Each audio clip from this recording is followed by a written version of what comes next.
If you want to scan a document on Samsung Galaxy A37, first of all, we can open the camera.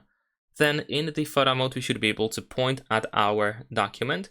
And if you do so, then over here in the bottom right corner, you will find this T icon. So you want to tap on it. There we go. Now we're gonna wait a couple of seconds. And you will see this whole text being highlighted off of your document. But here on the left side, we have this page icon. So we're gonna tap on that. And then we should be able to adjust the area that we want to capture that should be used as a document. So I'm just gonna quickly adjust it. There we go.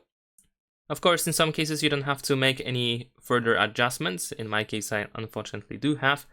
And once you do scan, or once you select the area, of course, then you should be able to tap on Save here.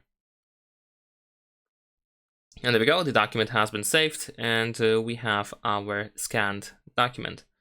And that is pretty much it. Leave a like and subscribe.